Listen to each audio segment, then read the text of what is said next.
नमस्कार हर्षुद। हर्षुद कॉलेज का बहुचर्चित मामला फीस वृद्धि। इस मामले को लेकर हाईकोर्ट ने अभी हाल ही में एक आदेश जारी किया है, जिसमें याचिकाकर्ता की याचिका खारिज की गई है और उन पर 10,000 रुपये का आर्थिक दंड लगाया गया है। इसी मुद्दे को लेकर आज हम बात करेंगे हर्षुद प्राचार्य डॉक्टर जयेश वैष्णव जी। सर बताइए, इस मामले पर आप क्या कहेंगे? ये एक याचिकाकर्ता ने एक पिटीशन लगाई थी पीआईएल केस में। तो जी। इसमें शासन की ओर से जो हमने जवाब प्रस्तुत किया था उसके आधार पर 28/7/2026 को माननीय हाई कोर्ट ने एक आदेश पारित किया है, जो कि कल रात्रि में अपलोड हुआ वेबसाइट पे। तो उसकी प्रति हमारे पास है। इसके अंदर जो तीन मुख्य बिंदु दिए हैं कि याचिकाकर्ता ने अपनी पहले तो आइडेंटिटी छुपाई थी। क्या आइडेंटिटी थी सर उनकी? आइडेंटिटी जैसे कि उन्होंने इसमें लिखा है कि वो एक पब्लिक मतलब समाज सेवी है, जिसमें उनने कोई दस्तावेज संलग्न नहीं किया। उस संबंध में ये बिंदु लिखा हुआ है बिंदु क्रमांक 2 में। दूसरा ये है कि उन्होंने ये आरोप लगाए थे कि जो कॉलेज 30 रुपये प्रति माह लेता है, ये आदेश केवल पीएम श्री कॉलेज के लिए थे। Harsud college PM Shri college में कन्वर्ट नहीं हुआ है, इसलिए वो उस पर लागू नहीं होता। तीसरा ये है कि याचिकाकर्ता के जो पुत्र है उनके संबंध में भी यह एक मामला जो है कोर्ट में चल रहा है, उसका भी मेंशन किया गया था। और जन भागीदारी के द्वारा जो निर्णय लिए गए थे उनके द्वारा ये था कि मनमाने रूप से किया है, क्योंकि पूरी तरह नियमों को ध्यान में रखते किया गया। और उसी के आधार पर ये कोर्ट का निर्णय जो आया है। और इसमें जो गुमराह करने, शासन का समय खराब करने या कोर्ट का समय खराब करने के संबंध में भी उन पर एक 10,000 रुपये का आर्थिक दंड लगाया है।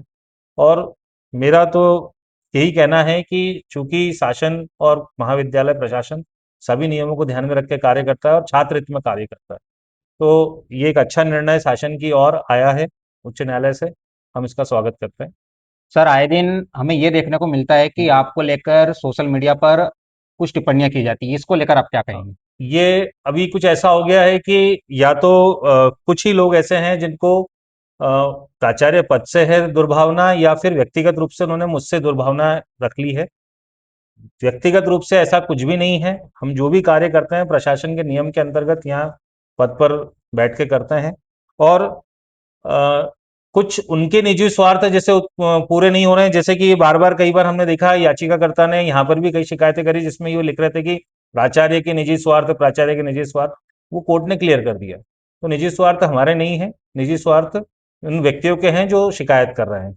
और पूरे हरसूद में हमारे महाविद्यालय में आज की तारीख में 1600 बच्चे हो गए हैं। हमारे बच्चों की कोई शिकायत नहीं है। और शिकायत जो बाहर कर रहे हैं वो सिर्फ कॉलेज में अपनी राजनीतिक पृष्ठ को मजबूत करने या कुछ करने के लिए कर रहे हैं। सर इस सत्र कितने एडमिशन हुए हर्षुद कॉलेज में? इस सत्र में पूरे 40 साल में जो रिकॉर्ड एडमिशन हुए हैं, 650 छह सौ बच्चों ने पचास एडमिशन लिया है। हम आपको सूचना देना चाहेंगे कि पिछले साल हमारे महाविद्यालय में 1350 बच्चे थे। अगर उसके हिसाब से देखा जाए तो केवल इस प्रथम वर्ष में 50% बच्चों का एडमिशन हो गया है। तो उस हिसाब से अभी हमारे पास कुल 1600 बच्चे हो गए हैं स्ट्रेंथ। लगभग 300 साढ़े 300 बच्चों की संख्या बढ़ी है। सर कुछ कोर्सेस ऐसे हैं, हम्म।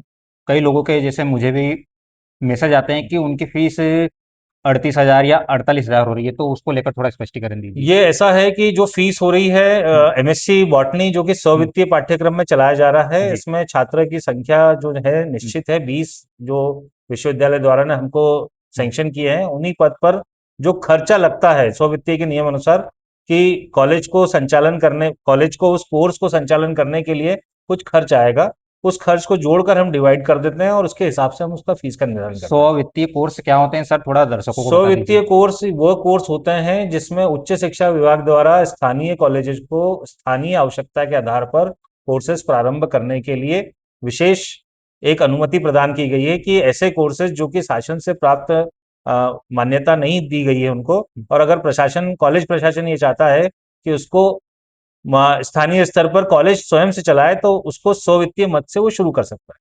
उसमें स्व-वित्तीय जैसे कि जो भी उसका आय और व्यय होगा वो पूरा की पूरा उस कोर्स को चलाने के लिए किया जाएगा। तो जन भागीदारी के अंतर्गत ही आता है स्व-वित्तीय। और उसमें हम पूरा एक हिसाब लगाते हैं कि कितने बच्चे आएंगे। बच्चों की संख्या को निर्धारण विश्वविद्यालय करता है। उन बच्चे की संख्या के आधार पर उसमें कितने टीचर रखे जाएंगे, उसमें कोई और कर्मचारी की आवश्यकता होगी, उस पर पढ़ाने में, पुस्तकालय में, या और व्यवस्था जैसे बैठने की बेंच, टेबल, कंप्यूटर इत्यादि की आवश्यकता होती है, उसका पूरा खर्च का एक कैलकुलेशन करते हैं। फिर उसको हम पर स्टूडेंट पे डिवाइड करके फीस का निर्धारण करते हैं। तो अभी भी इस बार बहुत हर्ष का विषय है कि एमएससी में 16 बच्चों का एडमिशन हो गया है 20 सीटों में से, और ये भी बहुत अच्छी पहल है। और एमलिब और बिलिब पूरे निमाड़ क्षेत्र में केवल एकमात्र कॉलेज है हरसूद जिसमें चलाया जा रहा है, और यह एक व्यावसायिक पाठ्यक्रम है जिसमें बच्चों के रोजगार की बहुत अच्छी संभावना है। सर, अभी आपने स्ववृत्ति कोर्सेज के बारे में बताया, तो क्या इन कोर्सों में एडमिशन लेने वाले विद्यार्थियों को शासन स्तर की तमाम सुविधाएं मिलेंगी, जैसे स्कॉलरशिप हो गई? ये स्ववित्तीय के कोर्सेज भी शासन स्तर के ही कोर्स हैं, और उन बच्चों को समस्त वो सुविधाएं मिलती है जो शासन द्वारा प्रदान की जाती है। जैसे कि हमारे यहाँ BCom computer, BA computer, BSc computer ऐसे कोर्सेज हैं, उसमें बच्चों को गांव की बेटी जो छात्रा है प्रोत्साहन राशि 5,000 रुपये मिलता है। Post matric scholarship ST, SC, OBC इनको भी पूरी पूरी छात्रवृत्ति मिलती है, प्लस फीस पूरी जो होती है, जैसे आपने बताया 38,000 रुपये हम जी। बी एमएससी बॉटनी के लिए ले रहे हैं, तो 38,000 जिन बच्चों को मिलती है उनको 38,000 से ज्यादा, लगभग 42 के आसपास की छात्रवृत्ति मिलती है। मिल प्लस उसमें उनका परीक्षा शुल्क भी जुड़ा होता है, वो भी उनको रिटर्न मिलता है।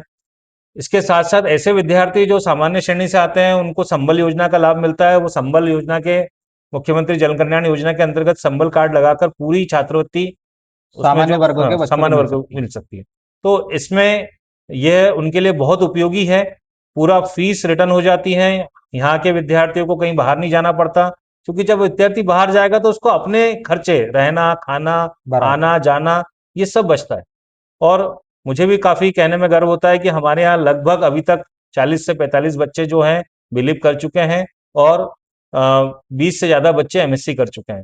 तो इससे यही फायदा उनको देखने को मिलता है कि कई ऐसी छात्राएं हैं जो जिनकी शादी हो गई है, घर पे रहती हैं, कहीं जा नहीं सकती, और वो यहाँ पर आकर अपना कोर्स पूरा कर रही है। उनका उज्जवल भविष्य यहाँ से रहेगा, और हमारी भी यही शुभकामनाएं हैं। तो दोस्तों, ये थे हमारे साथ प्राचार्य श्री जयेश वैष्णव जी, जिन्होंने अपनी बात को बेबाकी से रखा है। धन्यवाद।